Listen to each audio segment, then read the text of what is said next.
Hello guys, welcome back to my channel. Guys, কেমন আছে সবাই? গাইস, আজকে গেছিলাম একটা মন্দিরে।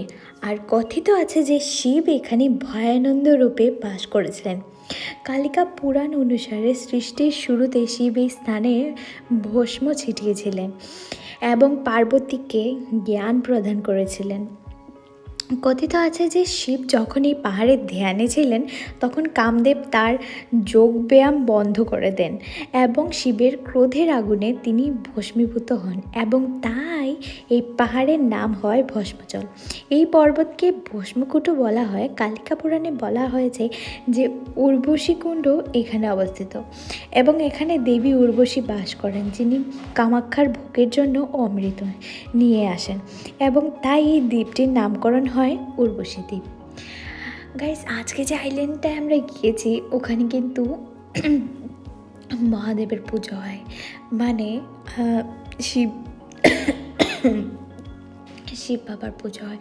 গাইস, এই জায়গাটা এতটাই পবিত্র ছিল, ওখানটায় গিয়ে মানে একটা পজিটিভ ভাইব বুঝতে পারছিলাম, একটা পজিটিভ এনার্জি আছে ওটা বুঝতে পারছিলাম।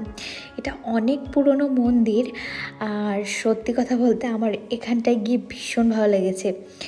এই মন্দিরটা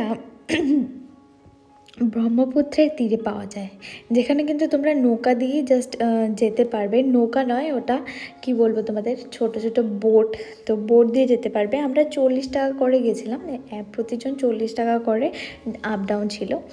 আর এই মন্দিরটা কিন্তু পাহাড়ের উপরে কিন্তু নির্মিত হয়েছে, যে পাহাড়টার নাম হলো ভস্মাচল। এটা কেন সেটা তো তোমাদের বললামই আমি।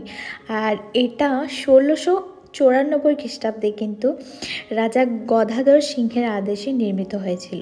তো এই ছিল উমানন্দ আইল্যান্ড। এটাকে কিন্তু পিকক আইল্যান্ডও বলা হয়। গাইস, আমি এটা সম্পর্কে যতটুকু জেনেছি ওখানটায় গিয়ে ততটুকু তোমাদের সাথে শেয়ার করলাম। আর বাকিটা তোমরা কি কতটা জানো বা কে জানো আমাকে কিন্তু কমেন্ট করে জানিও। আর জানার তো শেষ নেই বলো, আরও অনেক কিছু কিন্তু এটার মানে আমার তো জানার খুবই ইচ্ছে, কিন্তু আমি পুরোটা জানি না, তাই তোমাদের বলতে পারলাম না। তারপর এদিকটা দেখো, আমরা মন্দিরটা পুরো ভালো করে ঘুরে দেখেছি, তারপর গিয়ে পুজো দিয়েছি, তারপর কিন্তু আমরা সবাই অনেকটা সময় কাটিয়ে তারপর কিন্তু চলে এসেছি। আর হ্যাঁ, তোমাদের আরেকটা জিনিস বলে রাখি, ওখানটা কিন্তু 5টার পরে আর তোমরা বোট পাবে না। সকাল 7টা থেকে আমি দেখেছি যে সকাল 7টা থেকে নাকি 5টা পর্যন্ত ওখানটায় বোট অ্যাভেলেবেল থাকে। তো আমরা অনেকটা সময় ঘুরেছি, অনেক মজা করেছি। তো আজকের দিনটা মন্দিরে গিয়ে খুব ভালো লেগেছে। তোমাদের কেমন লাগলো ব্লগটা জানিও। Tata, by.